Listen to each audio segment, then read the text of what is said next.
Hello, preschool volunteers. Easter is among us. I'm so excited for Good Friday, for Easter, for all that I believe God is going to do among us as we come together and lift Him up and as we get to minister to preschoolers together. We are expecting more kids than ever on campus this weekend. So we will not be huddling except before our 8 a.m. service. So I just wanted to make a quick video to give you the details that you need to know so you can show up ready to minister to preschoolers and to tell them that Jesus is alive. We will not be having stations. Each service is only 1 hour long, so kiddos will come to their age-appropriate room, and that's where they will stay the whole time. I think you'll probably have to answer some questions like, when are we moving? What's up with the stations? So just know we will not be having stations that morning. Instead, they're going to have worship, a story, craft, and then snack and a fun little game in their room. You're going to have a printed out schedule in your room. Each section, worship, story, craft, snack, and play, are 15 minutes long. So hopefully that makes it easy for you to keep up. For our story portion, we're having resurrection eggs. Have you guys seen these? They are so sweet. I didn't know about them, and Carissa told me about them, but they are so cute. So this, if you don't know, basically inside each egg is a little token piece that tells part of the Easter story. So this is a crown of thorns. So you'll open this egg up when it's time and you can, pass it around to the kids. Let each kid open an egg, hold an egg, whatever you want to do, whatever you feel is right in your class with your kiddos. And you'll get to share the story with them through the resurrection eggs.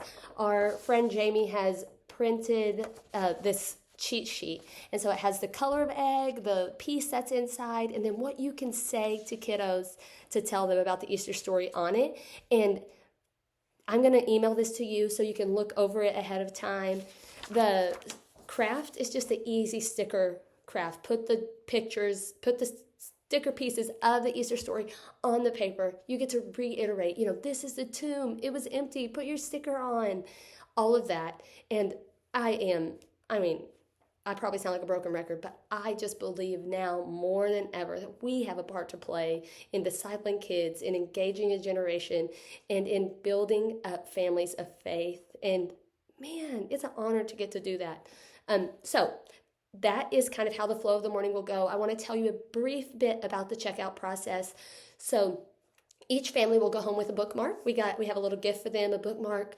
Jean worked really hard on this of how to pray for your kid, teaching your kid about who God is, and we're excited about that. So you'll give the parent a bookmark. Maybe they already have one because they've picked up 45 kids, but you can just decide what to do. And then they will exit out through past the resource room and circle back around the office and go out the lobby. Even if they're going back to the main building, they need to exit the front doors. We will have people there directing traffic. Me and Carissa and a few other volunteers will be directing traffic. But if you can help us in that, that would be awesome. So just remember, at checkout, you send them out through the doors, through the office, then the loop around. It's kind of a journey, but we do think it's going to help with the flow of traffic. More than that, I just want you to know that I'm praying for you and your family and anyone that you might come in contact with this week as you lead up to Easter, that your hearts would be ready to hear the story in a fresh way.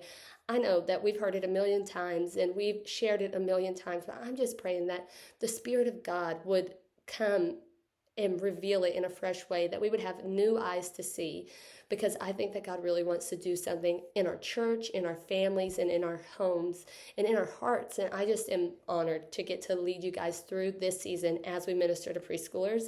It is really fun for me, and it's been fun for me.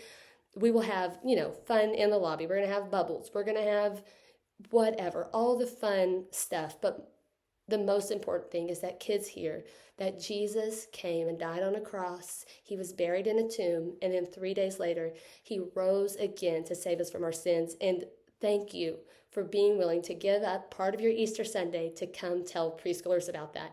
If you have any questions, you let me know, and I will try to answer them. And nothing else. We will see you on Sunday. Look forward to seeing you, and you can look in the email for the times. I think that's all I have. So thank you guys.